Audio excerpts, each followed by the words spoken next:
Hi students, now we are discussing some problems on integral power of iota. Already you have studied the general form of integral powers of iota. First one is I power 4n plus 1 type. I power 4n plus 1 is equal to, you will get it I power 4n plus 2. That value is equal to minus 1 because that value is equal to I square equal to minus 1. I power 4n plus 3 type, that is equal to I cube value is minus I power 4n type, that value is equal to 1 because it can be written as I power 4 whole power n. I power 4 value 1 now, 1 power n equal to 1. Okay, so I am giving you some problems, get ready to do it. Okay, I power 2025, what is the value of it? How can you do it? I power 2025. This 2025 is in which form? Whether it is 4n plus 1 form or 4n plus 2 or 4n plus 3 or 4n form. You have to decide it. ఒకసారి 2025 ఏ ఫామ్లో ఉందో decide చేస్తే final answer definitely you will get it. మరి చెప్పండి 2025 ఏ ఫామ్లో ఉంది అంటే ఏం చేయాలి మనం? This exponent you have to divide by 4. So 4తో డివైడ్ చేయండి. What is the divisibility rule of 4? Last 2 digits are divisible by 4, the number is divisible by 4. See now, 4 6 are 24, so remainder is 1. So that's why it is equal to 4n plus 1 type. Yes or no? Here leaves the remainder 1. Leaves the remainder 1. It is equal to I power 1. That is equal to I. So this is the procedure. Okay. One more problem I am giving you. Get ready to do it. I power 2 lakh. What is the value of it? Yes, definitely its value is 1 because it is 4n multiple. Okay. It exactly, this number is divisible by 4. 2 lakh is divisible by 4. That's why its value is equal to I power 4. That value is 1. Okay. Next, I power 1026. What is the value of it? Observe the last 2 digits. When it is divided by 4, what is the remainder? Yes, 2 is the remainder. So that's why it is equal to I square value is minus 1. Okay, one more problem I am giving you, get ready to say the answer. I power 8n plus 3. Doubt రావచ్చు, sir ఇదంతా 4nతో కదా, మరి 8n ఇస్తే ఎలా sir? Whatever it may be. So that is divisible by 4 or not? Observe, 4తో divisible అవుతుందా లేదా చెక్ చేసుకోండి. డివిజిబుల్ అయ్యేటప్పుడు leaves the remainder 3, then it gives minus I, leaves the remainder 1, I power 1 value I, leaves the remainder 2, I square equal to minus 1, leaves the remainder 0, that indicates 4. I power 4. I power 4 is nothing but a 1. మరి చూద్దాం దీన్ని నేను ఎలా రాస్తా? I power 8n into I cube రాస్తా. 8n is it divisible by 4? Yes. 4తో పోతుంది కదా, 4 2s are 8, 4 2n's are 8n. So that's why it is 4 multiple. So that's why its value is 1. And I cube value no minus I. So that what is your answer? Minus I. I power 8n plus 3 value is minus I. One more problem I am giving you, get ready. I power 12 minus 8n. Can you say what is the answer of it? ఇది 4తో divisible అవుతుందా లేదా check చేస్తే చాలు. ఓకేనా? 4తో divisible అవుతుందా లేదా అంటే ఏం చేస్తే చాలు మనం? Shall we take 4 as a common. చూడండి పైన 4 కామన్ వస్తుందా? 4 కామన్ వస్తే 3 minus 2n కదా. How to right it? I power 3 minus 2n whole power 4. Otherwise I power 4 whole power 3 minus 2n. Now you observe, what is the I power 4 value? 1. 1 power anything is 1. So you can do it like that. Okay. One more problem I am giving you, get ready to say the answer. What is the value of I power 2n? Pause the video and try to do it. Here, where n belongs to z, n is any integer. Okay, na? N is the integer. I power 2n value. What it gives you? Yes, it gives you two values. If n is odd and if n is even. Because n belongs to z, we said no. Now you take it. I power n value 1, you take it I square value. How much? -1. N value 2, you take it. 2 2s are 4. I power 4 value. Okay. I value 3, you take it. I power 6 -1. N value. N value you take it is 3. 2 3s are 6. I power 6 -1. N value 4, you take it. I power 8, that is equal to +1. So you are getting either +1 or -1. Okay. I power 2n is equal to either +1 or -1.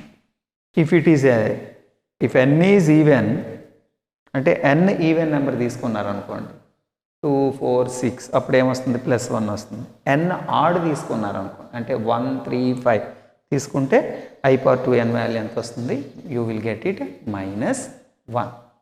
Okay, I power 2n value. I power 2n + 1 value, can you say? Odd నెంబరే కదా. Exponent you observe first. What is the exponent 2n + 1? It is the general form of odd number కదా. మరి general form of odd numbers I cube value ఎంత? -i. I power 1 value ఎంత? I.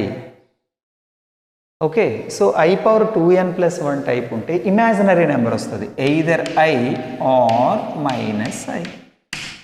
Either I or -i, you will get it. So one problem in your worksheet, what is it? If I is iota, then find the sigma n is running from 1 to 200 I power n. That is your problem.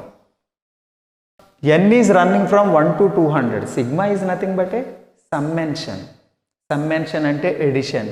అంటే n values running from 1 to 200 అంటే ఏమొస్తుందన్న? I power 1 plus I square plus I cube plus I power 4 plus so on plus I power 200. Value how much? Okay, see, total 200 terms are there. From I power 1 to I power 200, you have to add these all things. Okay, how to do it? Very easiest problem. Yes sir, because I power 1 value I square value -1, I cube value -i power 4 value 1. What is it? I power 1 I, this is -1, I cube is -i power 4 is +1. 1 1 cancel, -i cancel, its value is 0. Means every 4 successive consecutive terms sum is 0. So in 200, how many kinds of these groups are there? అంటే 2 power 100లో ఎన్ని groups ఉంటాయి? ఇలాంటి 200/4 50 groups ఉంటాయి. Okay, 200/4 50 groups అంటే I1 + I square + I cube + I power 4 is one group. Next I power 5 + I power 6 + I power 7 + I power 8 is one group, plus I power 9 + I power 10 + I power 11 + I power 12 is one group. So each group gives you 0. So your answer is 0. Okay. So some more problems we have given as a homework. Do it well. Okay. What is the definition of complex numbers? The numbers which are in the form of a plus ib, where a comma b are real numbers. This kind of numbers are called complex numbers. So complex numbers are denoted by capital C. It has two parts. One is real part and another one is imaginary part. This real part is denoted by R of C. Okay, R of C, real part of C is equal to A. Imaginary part of C is equal to B. Just you have to take it, the coefficient of iota. Here where iota is equal to root minus 1. Suppose I am giving you one complex number z is equal to 3 plus I4 or 4i. Okay, I into 4 or 4 into I. Then what is the real part of z? Tell me. Real part of z is, yes, 3. What is the imaginary part of z? Imaginary part of z is called 4. Okay. Now suppose I am taking one complex number z1, that z1 value, if I am taking x plus iy, where x comma y are real numbers, then real part of z1 is how much? Can you say? What is the value of? Yes, real part of z1 is x and imaginary part of z1 is equal to y. Now you observe here, real part of z1, if suppose 0, if it is 0, now what is the z1 value? z1 is equal to iy. This is called pure imaginary when y not equal to 0 here, where y not equal to 0. If real part of complex number is 0, that number is called as pure imaginary. If imaginary part is equal to 0, means here real part of z1 is equal to x, where x not equal to 0 and y value is 0. That number is called pure real number. Okay, because there is no iota part, imaginary part. So that number is called as a real number. So now you observe, in a complex number, if imaginary part is entirely 0, then which kind of numbers are generating? Real numbers are generating, because the definition itself gives you a comma b are real numbers. Here x comma y are real numbers. So this entire part is 0, then that numbers are called real numbers. So all real numbers are subsets of complex numbers. Now entire number system we discussed in basic class now. So what is the relation between them? So natural numbers are the subset of whole numbers, because it is the smallest set. Natural numbers are subsets of whole numbers. Whole numbers are subsets of integers. Integers are subsets of rational numbers. And rational numbers are subsets of real numbers. And real numbers are subsets of complex numbers. So complex number set is the biggest set. Okay.